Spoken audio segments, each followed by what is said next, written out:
اعوذ باللہ من الشیطان الرجیم، بسم اللہ الرحمن الرحیم۔ السلام علیکم ورحمۃ اللہ وبرکاتہ۔ اور کسی انسان کا حق نہیں کہ اس سے اللہ کلام کر لے مگر بذریعہ وحی یا پردے کے پیچھے سے، یا کوئی فرشتہ بھیج دے کہ وہ اس کے حکم سے القا کر لے جو چاہے۔ بے شک وہ بڑا عالی شان حکمت والا ہے۔ کہہ دو کہ میں بھی تمہارے جیسا آدمی ہی ہوں، میری طرف وحی کی جاتی ہے کہ تمہارا معبود ایک ہی معبود ہے۔ پھر جو کوئی اپنے رب سے ملنے کی امید رکھے تو اسے چاہیے کہ اچھے کام کرے اور اپنے رب کی عبادت میں کسی کو شریک نہ بنائے۔ اور ہم نے تم سے پہلے بھی تو آدمیوں ہی کو رسول بنا کر بھیجا تھا، ان کی طرف ہم وہی بھیجا کرتے تھے۔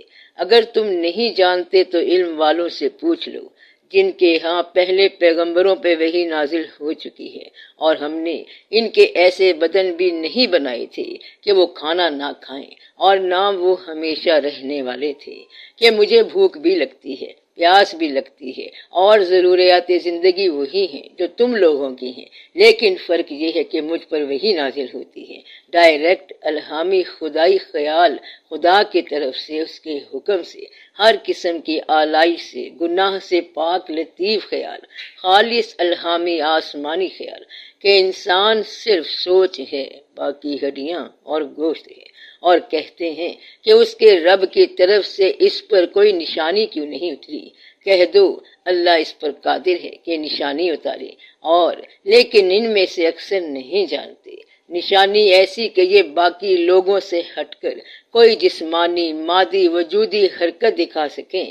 تو اگر ہم تم پر کوئی کاغذ پر لکھی ہوئی کتاب اتار دیتے اور لوگ اسے اپنے ہاتھوں سے چھو کر بھی دیکھ لیتے، تب بھی کافر یہی کہتے کہ یہ تو صریحاً جادو ہے۔ تو مادی ثبوت دیکھ کر بھی، پہلے پیغمبروں کے معجزے دیکھ کر بھی یہ کیوں نہیں مانی؟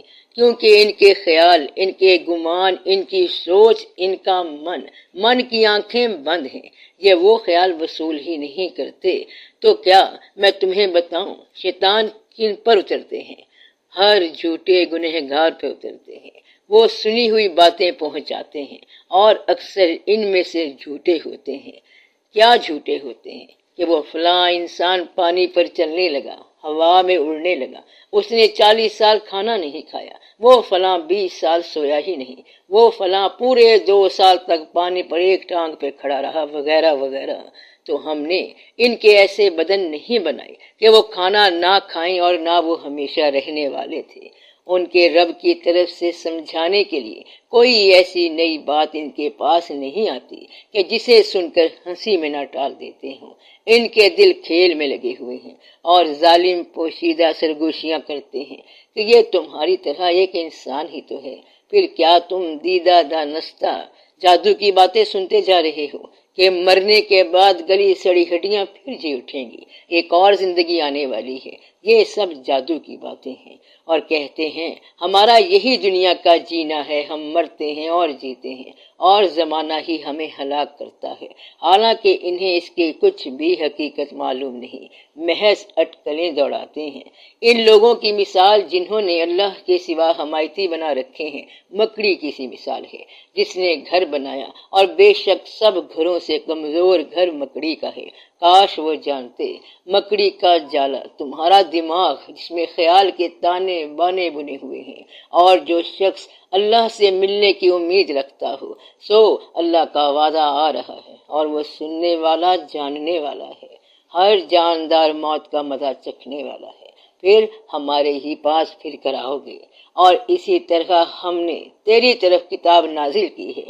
پھر جنہیں ہم نے کتاب دی تھی وہ تو اس پر ایمان لاتے ہیں، اور ان میں سے بھی کچھ لوگ اس پر ایمان لائے ہیں، اور ہماری آیتوں کا کافر ہی انکار کیا کرتے ہیں۔ اور اس سے پہلے نہ تو کوئی کتاب پڑھتا تھا اور نہ اسے اپنے دائیں ہاتھ سے لکھتا تھا، اس وقت البتہ باطل پرست شک کرتے۔ تو اپنے رب کے نام سے پڑھیے جس نے سب کو پیدا کیا۔ حضور صلی اللہ علیہ وآلہ وسلم پر مختلف طریقوں سے وحی نازل ہوتی تھی۔ صحیح بخاری شریف کی ایک حدیث میں حضرت عائشہ صدیقہ رضی اللہ تعالیٰ عنہ فرماتی ہیں کہ ایک مرتبہ حضرت حارث بن حشام رضی اللہ تعالیٰ عنہ نے حضور پاک صلی اللہ علیہ وآلہ وسلم سے پوچھا کہ آپ پر وحی کس طریقے سے آتی ہے، تو حضور صلی اللہ علیہ وسلم نے فرمایا کہ کبھی تو مجھے گھنٹی کی آواز سنائی دیتی ہے اور کبھی فرشتہ میرے سامنے ایک مرد کی صورت میں آ جاتا ہے۔ اس حدیث میں آپ نے وحی کی آواز کو گھنٹیوں کی آواز سے جو تشبیہ دی ہے، شیخ محی الدین ابن عربی رضی اللہ تعالیٰ عنہ نے اس کا مطلب یہ بیان کیا کہ ایک تو وحی کی آواز گھنٹی کی طرح مسلسل ہوتی ہے اور بیچ میں ٹوٹتی نہیں، دوسرے گھنٹی جب تک مسلسل بجتی ہے تو عموماً سننے والے کو اس کی آواز کی سمت متعین کرنا مشکل ہو جاتا ہے، کیونکہ اس کی آواز ہر جگہ سے آتی ہوئی محسوس ہوتی ہے، اور کلام الہی بھی یہ خصوصیت رکھتا ہے کہ اس کی کوئی ایک سمت نہیں ہوتی، ہر جگہ سے آواز سنائی دیتی ہے۔ انسانی ذہن میں جب کوئی خیال اثر کرتا ہے تو اسے اپنے دماغ میں گونجتا ہوا محسوس کرتا ہے، آنکھوں سے وہی نظر آتا ہے، کانوں سے وہی سنائی دیتا ہے، گویا دماغ اور حواس کو چاروں جانب سے گھیر لیتا ہے۔ تو فقیر فقراء درویش کہتے ہیں کہ خیال کا نام جبرائیل ہے، یہ وہ خیال ہے جو من کی آنکھوں کو مشاہدہ دیتے ہیں، حقیقت دکھاتے ہیں، من کے کانوں کو حقیقت سناتے ہیں، بلکہ وہ روشن آیتیں ہیں ان کے دلوں میں جنہیں علم دیا گیا ہے، اور ہماری آیتوں کا صرف ظالم ہی انکار کرتے ہیں اور کہتے ہیں اس پر اس کے رب کی طرف سے نشانیاں کیوں نہ اتری؟ کہہ دو نشانیاں تو اللہ ہی کے اختیار میں ہیں اور میں تو بس کھول کر سنا دینے والا ہوں۔ کیا ان کے لیے یہ کافی نہیں کہ ہم نے تجھ پر کتاب نازل کی جو ان پر پڑھی جاتی ہے؟ بے شک اس میں رحمت ہے اور ایمان والوں کے لیے نصیحت ہے، اور جو شخص کوشش کرتا ہے تو اپنے ہی بھلے کے لیے کرتا ہے، بے شک اللہ سارے جہان سے بے نیاز ہے۔ بلکہ یہ بے انصاف بے سمجھے اپنے خیالات اپنی خواہشوں پر چلتے ہیں، پھر کون ہدایت کر سکتا ہے جسے اللہ نے گمراہ کر دیا، اور ان کا کوئی بھی مددگار نہیں۔ رسول نے کہا میرا رب آسمان اور زمین کی سب باتیں جانتا ہے اور وہ سننے والا جاننے والا ہے۔ تو آگے سے کہتے ہیں کہ یہ بےہودہ خواب ہیں، فضول خیال ہیں، انہوں نے اپنی سوچ سے جھوٹ بنایا ہے، بلکہ وہ شاعر ہے۔ پھر چاہیے کہ ہمارے پاس کوئی نشانی لائے جس طرح پہلے پیغمبر بھیجے گئے تھے۔ تو حقیقت یہ ہے کہ بے شک ہم نے اس قرآن کو شب قدر میں اتارا ہے، بے شک ہم نے اس قرآن کو، اس خیال کو، اس علم کو، اس الہام کو شب قدر میں اتارا۔ قبل از اسلام جب اہل عرب شرک اور بت پرستی میں مبتلا تھے، شراب خوری، قمار بازی، دختر کشی اور معمولی جھگڑے پر مسلسل لڑائی جیسی عادات موجود تھیں، ہر طرف کفر کا اندھیرا تھا، رات تھی، جہالت تھی، تو ہم نے روشنی بنا کر، ہدایت بنا کر اس قرآن کو، اس علم کو، اس نور کو رسول پاک صلی اللہ علیہ وآلہ وسلم کے قلب مبارک پہ نازل فرمایا۔ قدر یعنی مقدر، تقدیر، ہر شے کا اندازہ مقرر کیا ہوا علم قرآن نازل فرمایا۔ اور آپ کو کیا معلوم کہ شب قدر کیا ہے؟ کیا آپ شب قدر کی قدر، عزت، عظمت، قوت جانتے ہیں؟ اور کیا چیز آپ کو یہ تصور، یہ مشاہدہ دے سکتی ہے جبکہ آپ نہیں جانتے کہ وہ شب قدر کیا ہے؟ اور اسی طرح ہم نے آپ کی طرف اپنے حکم سے قرآن نازل کیا، آپ نہیں جانتے تھے کہ کتاب کیا ہے اور ایمان کیا ہے، اور لیکن ہم نے قرآن کو ایسا نور بنایا ہے کہ ہم اس کے ذریعے سے اپنے بندوں سے جسے چاہتے ہیں ہدایت کرتے ہیں، اور بے شک آپ سیدھا راستہ بتاتے ہیں۔ تو آپ کو کیا معلوم کہ شب قدر کیا ہے؟ اے محمد صلی اللہ علیہ وآلہ وسلم، ہم نے آپ کی طرف ایک زندگی بخش پیغام نازل کیا جو ہمارے حکم سے آ رہا ہے۔ آپ کو معلوم نہیں تھا کہ وحی کیا ہے اور نہ ہی ایمان کیا ہے، لیکن اب ہم نے اس پیغام کو نور بنا دیا ہے جس کے ذریعے ہم اپنے بندوں میں سے جسے چاہتے ہیں ہدایت دیتے ہیں، اور یقیناً اس کی طاقت پر آپ بھی لوگوں کو سیدھے راستے کی طرف رہنمائی کریں گے۔ تو شب قدر 1000 مہینوں سے بہتر ہے، شب قدر 1000 مہینوں 80 سال کی زندگی سے بہتر ہے۔ انسان کی 80 سال کی زندگی زندگی پر اس ایک رات کی برکت، یہ ایک الہی الہام حاوی ہے کہ اس رات میں، اس جہالت کے دور میں جب انسان کو سیدھی راہ سجائی نہ دے رہی ہو، تو ہم نے وہ صراط مستقیم کی راہ کی ہدایت نازل کر دی۔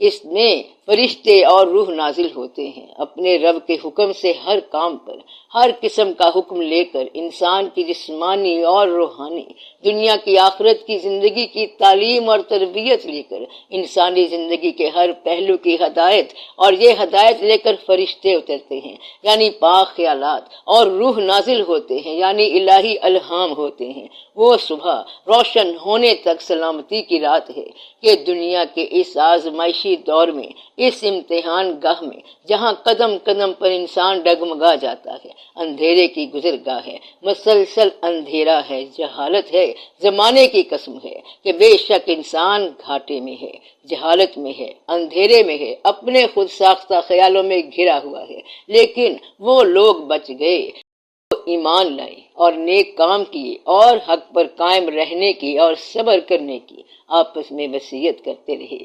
ایمان لائے اس علم پر، اس خیال پر، اس بات پر، اس پیغام پر، اس الہام پر جو نازل ہوا رسول پاک صلی اللہ علیہ وآلہ وسلم کے قلب مبارک پر، تو وہ صبح روشن ہونے تک سلامتی کی رات ہے کہ جو اس راہ ہدایت پر چل پڑا تو دنیا کی کالی رات سے خیریت کے ساتھ دونوں جہان پار کر کے آخر اس دن تک پہنچ جائے گا جو روشن ہے، وہ دن جب زمین اپنے رب کے نور سے چمک اٹھے گی اور کتاب رکھ دی جائے گی اور نبی اور گواہ لائے جائیں گے اور ان میں انصاف سے فیصلہ کیا جائے گا اور ان پر ظلم نہیں کیا جائے گا۔ تو سراسر سلامتی ہے وہ رات طلوع فجر تک۔ سلام شعور حقیقت کے انکشاف کی پہچان، ادراک، بصیرت، عرفان، علم باطنی، شعور جو فطرت اور جسمانی زندگی کے حالات سے افراد کو آزاد کر کے امن کی حالت کو قابل بناتا ہے اور یقین کا تجربہ عطا کرتا ہے۔ امن کی وہ شعوری حالت کہ بے شک تو اس میں بھوکا اور ننگا نہیں ہوگا، اور بے شک تو اس میں نہ پیاسا ہوگا اور نہ تجھے دھوپ لگے گی، کہ دنیا کی زندگی کی پریشانیاں، مال و متاع، آسائشیں، رنگینیاں تمہیں متاثر نہ کر سکیں گی۔ جب شعوری حالت امن میں ہوگی، پوشیدہ صلاحیتوں کا واضح مظہر کہلانے والی آسمانی حقیقت کو سمجھتے ہوئے سلام کی وہ کیفیت عطا ہو کہ پروردگار نہایت رحم والے کی طرف سے انہیں سلام فرمایا جائے گا، رحیم رب کی طرف سے ایک لفظ جنتی لوگوں تک پہنچے گا، کن، جو انہیں حقیقت کے شعور کی کیفیت عطا کر دے گا، وہی امن کی کیفیت،